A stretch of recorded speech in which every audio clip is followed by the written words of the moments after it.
بسم اللہ الرحمن الرحیم۔ السلام علیکم۔ سلطان صلاح الدین ایوبی رحمۃ اللہ علیہ کی رعایا میں ایک شخص تھا جس کا نام نصیر الدین تھا۔ اس نے جائیداد کے پیچھے اپنے چچا کا قتل کر ڈالا تھا، جس وجہ سے سلطان صلاح الدین ایوبی رحمۃ اللہ علیہ نے اس کو سزا کے طور پر پھانسی کی سزا سنائی تھی۔ وہ اس سزا کے بعد بہت جٹ پٹایا تھا۔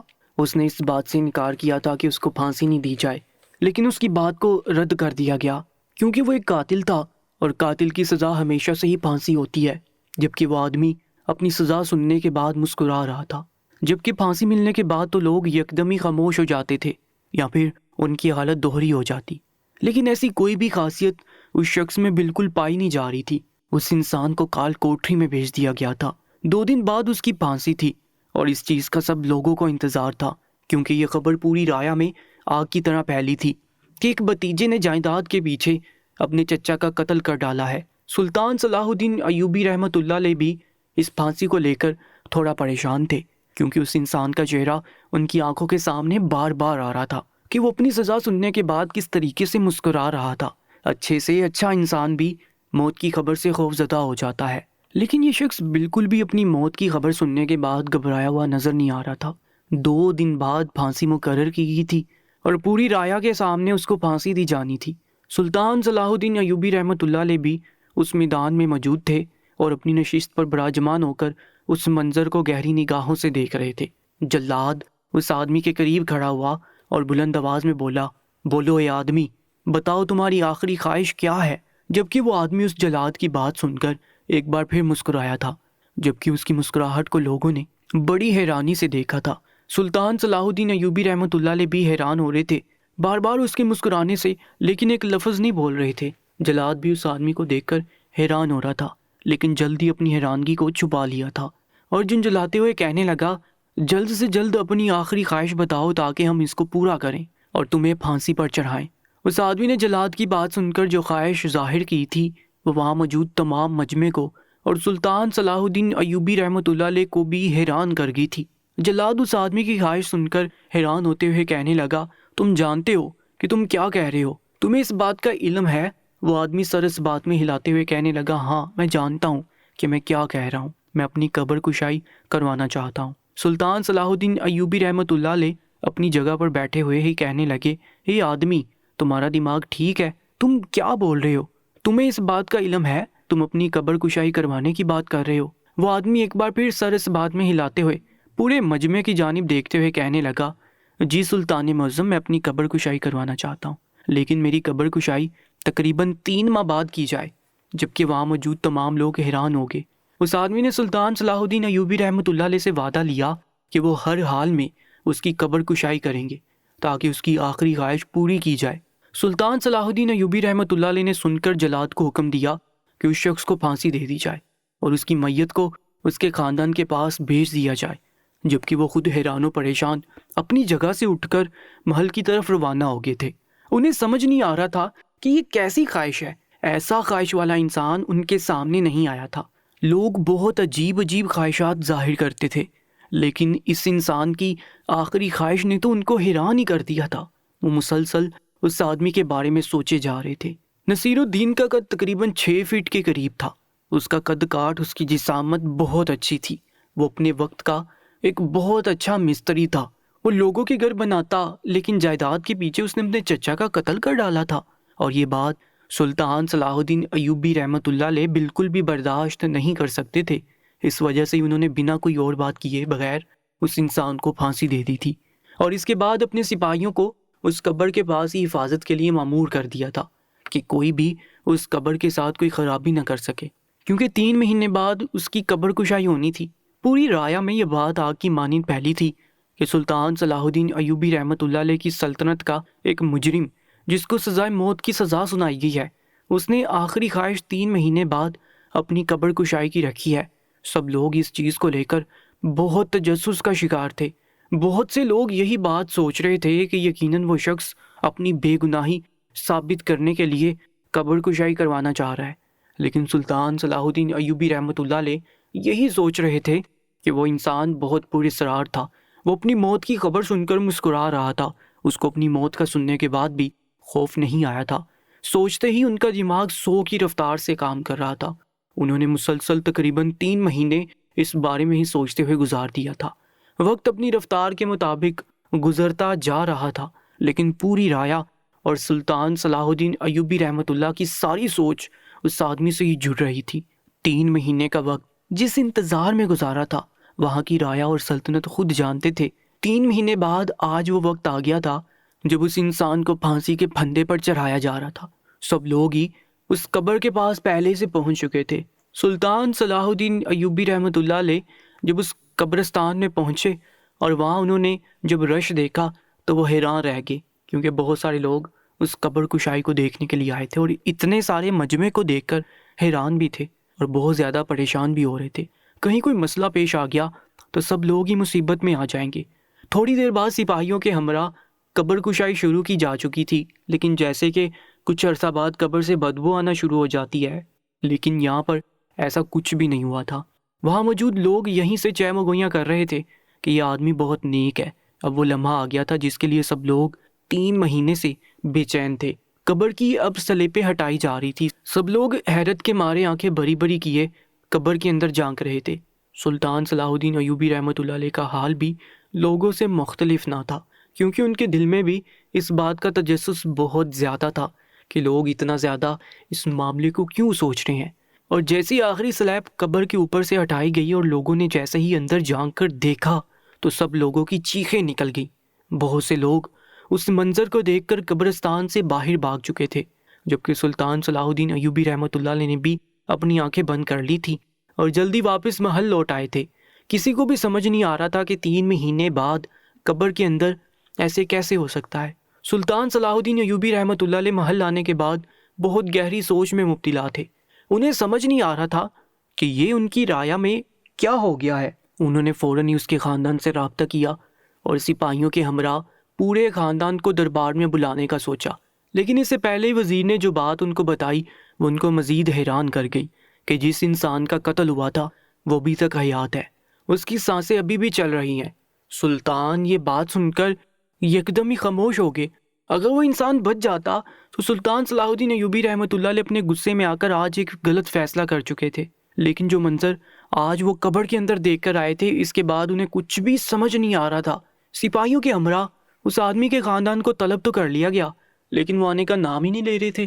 سلطان صلاح الدین ایوبی رحمۃ اللہ علیہ بھی ان لوگوں کا انتظار شدت سے کر رہے تھے کہ اچانک ہی دربار کے اندر سپاہی داخل ہوئے اور ادب سے سر جھکا کر کہنے لگے، سلطان معظم، وہ لوگ آ چکے ہیں اور آپ سے ملنے کی خواہش مند ہیں۔ سلطان صلاح الدین ایوبی رحمۃ اللہ علیہ نے فوراً ہی ملنے کی اجازت دے دی۔ تھوڑی دیر بعد ہی ایک بوڑھی عورت اور اس کے ساتھ ایک نقاب پوش عورت محل کے دربار میں داخل ہوئی۔ اس عورت کے ساتھ جو نقاب کے اندر عورت تھی وہ کوئی ادیر عمر معلوم ہو رہی تھی۔ اس کی گود میں ایک معصوم سا بچہ بھی موجود تھا۔ سلطان صلاح الدین ایوبی رحمۃ اللہ علیہ ان تینوں کو ہی بہت غور سے دیکھ رہے تھے۔ ہر روز کی طرح آج بھی دربار لگا ہوا تھا۔ بہت سی رایا اپنے مسائل حل کروانے کے لیے وہاں پر جمع تھی، لیکن سلطان صلاح الدین ایوبی رحمۃ اللہ علیہ نے کسی کا بھی مسئلہ حل نہیں کیا تھا، کیونکہ آج وہ ہر حال میں نصیر الدین کا مسئلہ حل کرنا چاہتے تھے اور اس کے خاندان والوں سے پوچھنا چاہتے تھے یہ سب کیا ماجرا ہے۔ سلطان صلاح الدین ایوبی رحمۃ اللہ علیہ نے اپنا گلا کھنکارا اور اس عورت کی جانب دیکھتے ہوئے کہنے لگے، اے بوڑھی ماں، تم جانتی ہو کہ ہم نے تمہیں یہاں پر کیوں طلب کیا ہے؟ وہ عورت یہ بات سن کر کہنے لگی، سلطان معظم، مجھے معلوم نہیں ہے کہ آپ نے ہم لوگوں کو یہاں پر کیوں جمع کیا ہے۔ نہ جانے ہم لوگوں سے کیا خطا سرزد ہوگی ہے، اگر ہم سے کوئی خطا ہوگی ہے تو ہمیں معاف کر دیں۔ سلطان صلاح الدین ایوبی رحمۃ اللہ علیہ نے اس بوڑھی عورت کی بات سنتے ہی کہا، نہیں، تمہاری کوئی غلطی نہیں ہے، بس تم سے چند ایک سوال پوچھنے ہیں، ان کا جواب ہم چاہتے ہیں اگر آپ ایمانداری سے دیں اور اس میں ذرا بھی جھوٹ کی ملاوٹ شامل نہ ہو، کیونکہ اگر تم نے ہم سے جھوٹ بولا تو یقین جانو ہم تمہاری عمر کا لحاظ بھی نہیں کریں گے اور تمہیں کال کوٹری میں بند کر دیں گے۔ بوڑھی عورت خاموشی سے سر جھکا گئی، کہنے لگی، سلطان معظم، ہم مرتے مر جائیں گے لیکن آپ سے جھوٹ نہیں بولیں گے۔ سلطان نے یہ بات سنی تو وہ کہنے لگے، تو ٹھیک ہے، ہمیں بتاؤ کہ تمہارے بیٹے نے تمہارے دیور کو کیوں مارا؟ وہ بوڑھی عورت سلطان صلاح الدین ایوبی رحمۃ اللہ علیہ کی جانب دیکھتے ہوئے کہنے لگی، سلطان معظم، اب ان سب باتوں کا کیا فائدہ؟ جب میرا بیٹا اس دنیا سے جا چکا ہے، جس نے قتل کیا تھا اس کو سزا مل گئی ہے، کوئی فائدہ نہیں ہے ان ساری چیزوں کا۔ سلطان نے یہ بات سنی اور اس عورت کی نفی کرتے ہوئے کہنے لگے، جتنا سوال میں نے تم سے کیا ہے اس کا جواب مجھے دو، مجھے یہ نہ بتاؤ کہ کیا صحیح ہے اور کیا غلط۔ جب اس عورت نے سلطان کو غصہ کرتے دیکھا تو وہ فوراً ہی کہنے لگی، سلطان معظم، میرے بیٹے نے اپنے چچا کا قتل غصے میں آ کر کیا تھا۔ میرے شوہر نے اپنے وقت میں ایک زمین خریدی تھی اور اس کے بعد میرے شوہر بہت زیادہ بیمار ہو گئے، جس کی وجہ سے ہم نے میرے شوہر کے بھائی سے کچھ پیسے ادھار لیے تھے، لیکن ہمارے حالات اتنے زیادہ پیچیدہ ہو گئے تھے کہ ہم اس ادھار کو پورا نہیں کر پا رہے تھے۔ میرے شوہر بہت جلد اس بیماری سے لڑتے لڑتے اس دنیا سے کوچ کر گئے تھے، جس کی وجہ سے ہم مزید ٹوٹ چکے تھے۔ ہمارے گھر کا واحد کفیل میرا شوہر ہی تھا۔ میرے شوہر کے مر جانے کے بعد گھر کی ساری باغ دوڑ میرے بیٹے نصیر الدین نے سنبھال لی تھی۔ وہ بھی اپنے باپ کی طرح ہی مزدور بنا تھا اور لوگوں کے گھر بناتا تھا، لیکن اس کے کام میں اتنی زیادہ صفائی تھی کہ لوگ اس کو زیادہ پسند کرنے لگے تھے۔ میرے بیٹے نے اپنے چچا سے وعدہ کیا تھا کہ وہ بہت جلدی اس کا قرضہ اتار دے گا، لیکن اس کے باوجود بھی میرے بیٹے کا چچا اس بات کو قبول ہی نہیں کر رہا تھا اور ہر روز ہی ہمارے گھر میں آ کے شور مچاتا تھا۔ کچھ دنوں بعد تو اس نے حد کرنا ہی شروع کر دی تھی اور اب بہت برے لوگوں کو ہمارے گھر بیچ کر ہنگامہ کروایا تھا۔ یہ سب کچھ میرے بیٹے کو بہت ناگوار گزر رہا تھا۔ ہمارے گھر میں میری ایک جوان بہو بھی موجود ہے اور اس کا چھوٹا بچہ بھی ان سب چیزوں کو دیکھ کر بہت زیادہ ڈر رہا تھا۔ ایک روز میں اپنے کام سے باہر گئی ہوئی تھی اور میرا بیٹا کمانے کے لیے کام پر گیا ہوا تھا کہ پیچھے سے میرا دیور ہمارے گھر آ گیا، زور زور سے دروازہ پیٹنے لگا۔ گھر کے اندر میری بہو اکیلی موجود تھی، اس وجہ سے اس نے دروازہ نہیں کھولا اور منع کر دیا کہ ابھی اس وقت اماں اور اس کا شوہر گھر پر موجود نہیں ہے تو وہ دروازہ نہیں کھول سکتی۔ لیکن اس کے باوجود بھی میرا دیور مسلسل دروازہ پیٹے جا رہا تھا، جس کی وجہ سے میری بہو پریشان ہو گئی اور کمرے میں چلی گئی۔ لیکن وہ اتنا زیادہ جذباتی ہو گیا تھا کہ اس نے دروازے کو پیٹتے پیٹتے ہمارے گھر کا دروازہ ہی توڑ دیا اور گھر میں داخل ہو گیا۔ جب میری بہو نے میرے دیور کو یہ کرتے دیکھا تو گھبرا کر کمرے کو اندر سے بند کر لیا۔ میرا دیور بہت شاطر انسان تھا، وہ سب چیزوں کے بارے میں بہت اچھے سے جانتا تھا۔ اس نے موقع غنیمت جان کر میری بہو پر غلط نگاہ ڈالی اور اس کی عزت پر ہاتھ ڈالنے لگا، لیکن خدا کا کرنا ایسا ہوا کہ بر وقت میں وہاں پہنچ گئی اور میں نے ساری چیزوں پر قابو پا لیا اور اپنے دیور کو گھر سے بھیج دیا۔ میں نے اپنی بہو کو یہ بات سمجھائی تھی کہ بیٹا، مردوں کو ایسی بات نہیں بتاتے، لیکن اس بدھو نے ساری باتیں رات کو میرے بیٹے کے آتے ہی اس کے گوش گزار کر دی اور اس نے یہ بات بھی اس کو بتا دی کہ اس کا چچا اس پر گندی نظر رکھ رہا ہے۔ یہ سننا تھا کہ نصیر الدین آپے سے باہر ہو گیا اور اپنے چچا کے پاس بھاگا دورا پہنچ گیا اور وہاں جانے کے بعد اس نے اپنے چچا کا قتل کر دیا۔ گھر آنے کے بعد وہ بہت زیادہ مطمئن تھا اور ایک ہی بات کہہ رہا تھا کہ زیادہ پریشان ہونے کی ضرورت نہیں ہے، وہ جلدی سب کچھ ٹھیک کر دے گا۔ لیکن یہ بات سن کر میرے طوطے اڑ گئے تھے۔ مجھے سمجھ نہیں آ رہا تھا کہ اب سب کچھ کیسے ٹھیک ہوگا۔ میرا بیٹا قتل کر چکا تھا، میں جانتی تھی کہ یہ بات جیسے ہی آپ کو معلوم ہوگی آپ فوراً ہی میرے بیٹے کو پھانسی کی سزا سنائیں گے، اور ایسا ہی ہوا۔ لیکن سلطان معظم، میرے بیٹے نے کوئی غلط کام نہیں کیا تھا، اس نے کسی غلط انسان کو نہیں مارا تھا۔ مجھے آپ سے یہ شکوہ ہے کہ آپ نے میرے بیٹے کی ایک بھی صفائی نہیں سنی، بلکہ اس کو قصوروار ٹھہرا کر موت کی نیند سلا دیا۔ سلطان صلاح الدین ایوبی رحمۃ اللہ علیہ نے سارے واقعہ سننے کے بعد صرف اتنا ہی بولے تھے، تمہارے بیٹے کے پاس کچھ ایسا موجود تھا جس کو وہ بہت سنبھال کر رکھتا ہو۔ اس سوال پر دربار میں موجود تمام درباری حیران ہو گئے کہ سلطان صلاح الدین ایوبی رحمۃ اللہ علیہ کچھ جذباتی الفاظ بولے تھے، لیکن انہوں نے ایسا کچھ نہیں بولا تھا، بلکہ ان کا سوال ہی بہت عجیب تھا۔ وہ عورت چند پل سلطان صلاح الدین ایوبی رحمۃ اللہ علیہ کے چہرے کو غور سے دیکھتی رہی اور چند پل بعد جو بات اس نے بتائی وہ ان کو بھی حیران کر گئی۔ وہ کہنے لگی، سلطان معظم، میرا بیٹا اکثر اوقات ہی نقشہ نگاری کرتا رہتا تھا۔ اس کے ہاتھ میں ایک قلم ہوتا تھا اور ایک پرچے پر نہ جانے عجیب عجیب سی لکیریں بناتا رہتا تھا، اور اکثر اوقات ہی یہ بات مجھے بتاتا تھا کہ دیکھنا اماں، ایک دن میں بہت کامیاب ہو جاؤں گا اور بہت آگے جاؤں گا، یہ نقشہ میری پوری دنیا ہی بدل کر رکھ دے گے۔ لیکن میں نہیں جانتی تھی سلطان معظم کہ میرا بیٹا میری دنیا بدلنے سے پہلے ہی مجھے چھوڑ کر چلا جائے گا۔ سلطان صلاح الدین ایوبی رحمۃ اللہ علیہ اس عورت کی باتوں کو بہت غور سے سن رہے تھے۔ انہوں نے فوراً ہی اس عورت کو حکم دیا کہ تمہاری بات کو اہمیت دی جائے گی، لیکن اس سے پہلے تم ہمیں فوراً ہی وہ نقشہ دے دو تاکہ جو بات ہم سوچ رہے ہیں وہ مسئلہ حل ہو جائے۔ اس عورت نے سلطان صلاح الدین ایوبی رحمۃ اللہ علیہ کا حکم فوراً ہی بجا لایا اور ایک سپاہی کے ہمراہ وہ نقشے بھیج دیے۔ سلطان صلاح الدین ایوبی رحمۃ اللہ علیہ نے جب وہ نقشے کھول کر دیکھے تو انہیں بہت چیزیں سمجھ آ گئی تھیں۔ وہ اپنے سپاہیوں اور وزیر کے ہمراہ قبرستان آ گئے تھے اور مزدوروں کو حکم دیا تھا کہ مزید اس قبر کو کھولا جائے، اور جیسے اس کی قبر کو کھودا گیا تو وہ حیران رہ گئے کیونکہ اس قبر کے نیچے ایک سرنگ موجود تھی۔ یہ چیز دیکھ کر فوراً ہی وہاں کے موجود گھورکن کو بلایا گیا۔ گھورکن کے چہرے سے معلوم ہو رہا تھا کہ وہ ایک مجرم ہے۔ سلطان صلاح الدین ایوبی رحمۃ اللہ علیہ اس گھورکن کی جانب دیکھتے ہوئے کہنے لگے، ہمیں ساری چیزوں کے بارے میں معلوم ہو چکا ہے، تم نے نصیر الدین کو یہاں سے بھاگنے میں مدد کی ہے نا؟ کیا تم اس بات سے ناواقف ہو؟ مجرم کی مدد کرنے والا بھی مجرم ہی کہلاتا ہے۔ وہ آدمی سر انکار میں ہلاتے ہوئے کہنے لگا، سلطان معظم، میں معافی چاہتا ہوں، مجھے یہ سب کرنے کے لیے نصیر الدین نے کہا تھا۔ ہم دونوں بچپن کے بہت اچھے دوست ہیں، اگر میں اس کا ساتھ نہ دیتا تو یہ دوستی میں غداری ہو جاتی، اور میں ایسا نہیں کرنا چاہتا تھا۔ سلطان صلاح الدین ایوبی رحمۃ اللہ علیہ نے اس گھورکن کی جانب دیکھا اور پوچھنے لگے کہ بتاؤ نصیر الدین اس وقت کہاں ہے؟ کیونکہ جب ان لوگوں نے قبر کشائی کی تھی تو وہاں پر نصیر الدین کی لاش بھی موجود نہیں تھی، نہ ہی کسی قسم کا کفن موجود تھا۔ اس وجہ سے سب لوگ حیران ہو گئے۔ گھورکن یہ بات بتانے میں ہچکچا رہا تھا، لیکن سلطان صلاح الدین ایوبی رحمۃ اللہ علیہ کی گرجدار آواز پر وہ سارا کچا چٹھا کھول چکا تھا کہ نصیر الدین اس قبر سے نکلنے کے بعد پاس ہی گاؤں میں اپنی زندگی بسر کر رہا ہے۔ سلطان صلاح الدین ایوبی رحمۃ اللہ علیہ نے یہ سنا تو وہ فوراً ہی اپنی سپاہیوں کے ہمراہ اس گاؤں میں پہنچ گئے۔ وہاں کے لوگ سلطان کو بہت حیران نگاہوں سے دیکھ رہے تھے کہ سلطنت کے بادشاہ یہاں پر کیا کر رہے ہیں، لیکن سلطان نے کسی پر بھی توجہ نہیں دی تھی، اور وہ فوراً ہی نصیر الدین کے ٹھکانے پر آئے تھے جہاں کا راستہ گھورکن نے بتایا۔ سلطان اس گھر کے بہت قریب موجود تھا اور ایک انسان کو بہت غور سے دیکھ رہا تھا جس کی پشت نظر آ رہی تھی۔ وہ انسان ایک گھر بنا رہا تھا۔ سلطان صلاح الدین ایوبی رحمۃ اللہ علیہ نے اپنے سپاہی اس آدمی کے پاس بھیجے، اور ان لوگوں نے بات چیت کرنے کے بعد جیسے ہی اس کا رخ سلطان کی جانب موڑا تو ان کی آنکھیں پھٹی کی پھٹی رہ گئی، کیونکہ سامنے کوئی اور نہیں بلکہ نصیر الدین موجود تھا جس کو بڑے مجمع میں پھانسی دی جا چکی تھی۔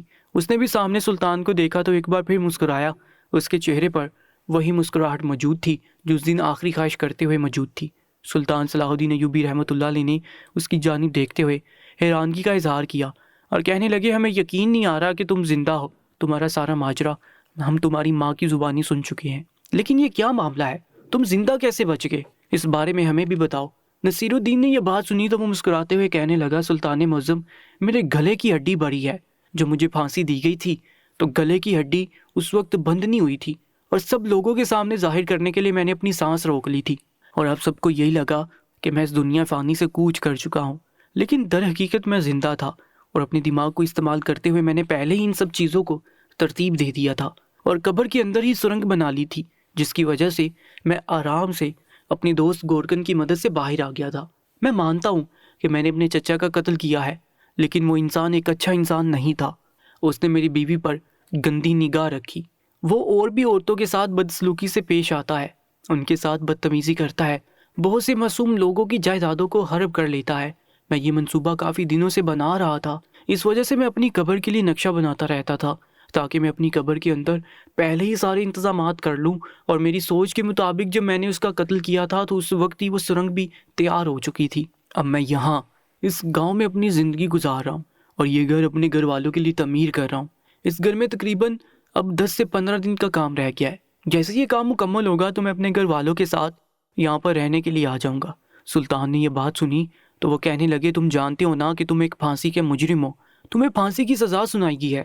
سلطان کی بات سن کر وہ آدمی ایک بار پھر مسکرایا اور کہنے لگا، سلطان معظم، آپ کی بات درست ہے، لیکن اتنا قانون میں بھی جانتا ہوں، جب ایک انسان کو پھانسی دے دی جائے اور وہ اس پھانسی سے بچ جائے تو اس کو دوبارہ پھانسی نہیں دی جاتی، بلکہ اس کو باعزت بری کر دیا جاتا ہے۔ سلطان اس کی ذہانت اور اس کی باتوں کو سن کر بہت متاثر ہوئے اور اس کو معاف کر کے واپس لوٹ گئے۔ واپس لوٹتے ہی ان کے وزیر نے انہیں یہ خبر سنا دی تھی کہ نصیر الدین کا چچا بھی اس دنیا فانی سے آج روانہ ہو چکا ہے۔ اس واقعے سے یہ بات ثابت ہوتی ہے، جس کی موت آئی ہوتی ہے اس کی موت کو کوئی شخص بھی نہیں ٹال سکتا، لیکن جس شخص کی موت نہیں آئی ہوتی، کوئی کتنی بھی کوشش کر لے، موت اس کا بال بھی باقا نہیں کر سکتی ہے۔ دوستو، روزانہ ایک سچا واقعہ، ایک کہانی سننے کے لیے ہماری YouTube چینل کو سبسکرائب کر لیجیے گا اور ساتھ موجود بیل آئیکن پر بھی کلک کر لیجیے گا۔ اپنا بہت زیادہ خیال رکھا کریں۔